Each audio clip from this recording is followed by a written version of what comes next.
ကျွန်တော်တင်းစစ်ကွန်ပျူတာမိုဘိုင်းပြန်နေကြိုဆိုလိုက်ပါတယ်ပေါ့နော်ဒီနေ့ကျွန်တော် YouTube တွေ MiTV China version YouTube တွေဘယ်လိုအဆင်ပြေသွားလဲဆိုတာပြပေးမယ်နော်ဒီမှာကျွန်တော်အခုဒါ application လေးဝင်လိုက်တယ်ဒီမှာကျွန်တော်အခုဒါ YouTube တန်းဖွင့်နေပေါ့တစ်ခါရဲဝင်လို့ရသွားပြီပေါ့နော်ဒီကောင်ကိုဘယ်လိုလုပ်ဖို့အတွက်ဘယ်လိုကျွန်တော်တို့လုပ်အောင်လဲဆိုတာလေးကျွန်တော်ပြပေးပါမယ်ဒါအခုဒါကျွန်တော်ဝင်ရသွားတယ်ပေါ့နော်အရင်ဆုံးကျွန်တော်အရင်ဆုံးမလုပ်အောင်လဲဆိုတော့ဒီ setting နဲ့ဝင်ပေါ့နော် setting နဲ့မှာကျွန်တော်တို့ဒီ channel setting အဲ့မှာ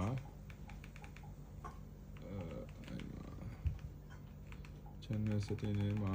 ကျွန်တော်တို့ဒီ reset ပေါ့နော် reset ဆိုတာရှိရယ်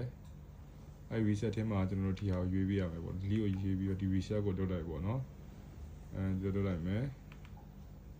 အဲ့ဆိုလို့ရှိရင်ကျွန်တော်အစပြန်ရသွားမယ်ပေါ့နော် reset တာကျွန်တော်တို့လုပ်ပြီးသွားပြီပေါ့နော်အဲ့လိုလေးလုပ်ဒါကျွန်တော်အခုပြန်ပြပေးမယ်တစ်ချက်ပြလို့ရတယ် reset လုပ်လိုက်လို့ရှိရင်သူကဟိုဘယ်လိုပြောရမလဲဖုန်းလေးကျွန်တော် free reset ရလို့ reset ရသွားလိမ့်မယ်အစနေပြန်ရသွားလိမ့်မယ်ပေါ့နော်ကျွန်တော်ဒီကွန်ပျူတာနဲ့ပေါ့နော်ကျွန်တော်ပေးထားတဲ့ link လေးပေါ့နော် YouTube link လေးရှိတယ်အဲ့အလေးကိုကျွန်တော်ဒီကွန်ပျူတာနဲ့ down ပြီးတော့ဒီ stick လေးကိုပြန်ထည့်ပေးရမယ်ပေါ့နော်ထည့်ပြီးတော့လို့ရှိရင်ကျွန်တော် TV နောက်မှာ USB တော့ပါတယ်ပေါ့နော်အဲ့ကောင်လေးကိုထိုးပြီးတော့ကျွန်တော် install လုပ်မယ်ပေါ့နော်ဒါအခုဒါ free reset ချနေရဆိုတော့ပြန်တက်လာတာကိုစောင့်မယ်စောင့်ပြီးတက်လာလို့ရှိရင်ကျွန်တော် stick ထိုးပြီး install လုပ်မယ်ပေါ့ဒီ free reset ချပြီးတော့ဒီမျိုးပုံစံလေးတက်လာပြီးတော့ကျွန်တော် remove နဲ့ပြန်ချိန်ပေးမယ်ပေါ့နော်သူပြသလိုလေးအဲ့လိုလေးလုပ်ပြီးတော့ပြန်ချိန်မယ်ချိန်ပြီးတော့လို့ရှိရင်ကျွန်တော်တို့ဒါ setup လုပ်မယ်ပေါ့နော်okay နေမယ်ပြီးလို့ရှိရင်ကျွန်တော် wifi မချိန်ဘူးဒီဘက် down ဟာလေးရွေးမယ် okay ပဲနေမယ်နေပြီးလို့ရှိရင်ကျွန်တော်ဒါမျိုးဖြစ်သွားမယ်ပေါ့နော်ဒါမျိုးဖြစ်သွားပြီဆိုလို့ရှိရင်ဒီလို language တွေတော့ချင်းပြီးမယ်ပေါ့နော် setting နဲ့ဝင်မယ် setting နဲ့ကနေပြီးတော့ဒီဆက်သွားပုံလေးပေါ့နော်အဲ့ထဲဝင်မယ်ပြီးရင်ကျွန်တော်တို့ဒီ၄ချောင်းမြောက်ပေါ့နော်၄ချောင်းမြောက်မှာအင်္ဂလိပ်ကိုရွေးပြီးမယ် okay နဲ့ရွေးပြီးမယ်ဒီ setting လေးထိုးလိုက်တယ်ပေါ့နော်ခုန YouTube download ဆွဲထားတဲ့ stick လေးကိုကျွန်တော်ဒီမှာထိုးလိုက်တယ်ဒီလိုမျိုးပေါ်လာလို့ချင်းဒါ open disk ကိုနေလိုက်ပေါ့နော်အဲဆိုလို့ရှိရင်ကျွန်တော်ဒီထဲဝင်မယ်ဝင်ပြီးလို့ရှိရင်ခုနကျွန်တော် down ထားတဲ့ YouTube version ပေါ့နော်20208ပေါ့နော်အဲ့ကောင်လေးကျွန်တော် install လုပ်ကြည့်မယ်ပေါ့နော်ဒီလိုလေးဖြစ်နေလို့ရှိရင် setting နဲ့ဝင်ရမယ်ကျွန်တော်ဒီမှာ and also allow တော့လုပ်ပေးရမယ်ပေါ့နော်အဲမှာကျွန်တော်တို့ install လုပ်လို့ရမယ်ပြီးပြန်ထွက်မယ်ဒီကောင်ပြန်ပြီး install လုပ်မယ်ပေါ့နော် install လုပ်လိုက်မယ်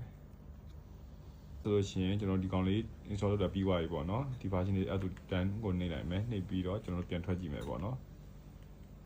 ပြန်ထွက်ပြီးတော့ပြန်ဝင်ကြည့်မယ်ပေါ့နော်အခု YouTube လေးရောက်နေပြီပေါ့နော်ဒီကောင်လေးကျွန်တော်ဖွင့်ကြည့်မယ်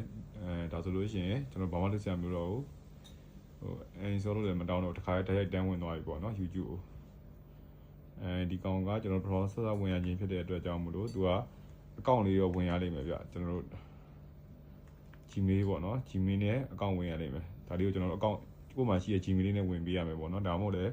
ဖုန်းကင်မရာနဲ့ scan ဖတ်ပြီးဝင်လို့ရမယ်ပေါ့နော်ကျွန်တော်ဒါလေးကိုကျွန်တော်အကောင့်ဝင်လိုက်မယ်ပေါ့နော်ဆိုရှင်ဒါကျွန်တော်တို့ sign အကောင့်လေးဝင်ထားရပေါ့နော် business တွေ community ဝင်ဆိုအကောင့်လေးဝင်ထားရပေါ့အဲ့တော့ကျွန်တော်တို့ဒီမှာ YouTube ကြည့်လို့ရပြီပေါ့နော်စမ်းကြည့်ပါမယ်ဖွင့်လို့ရမယ်လေးပေါ့ဒါဆိုလို့ရှိရင်ကျွန်တော် YouTube ကိုအဆင်ပြေကြည့်လို့ရပြီပေါ့နော်ဟိုဘယ်ထဲမှာလည်းဝင်စရာမလိုတစ်ခါတည်းကြည့်ရှုလို့ရပါပြီပေါ့နော်တကယ်လို့ဒီ link လေးကိုကျွန်တော်ဟိုမှာအောက်မှာ download link လေးချပေးထားပါမယ်တကယ်လို့download မဆွဲတတ်ဘူးဆိုလို့ရှိရင်လည်း stick လေးနဲ့ဆက်မှာလာရောက်ကူးလို့ရပါတယ်ခင်ဗျာအားလုံးအဆင်ပြေပါစေ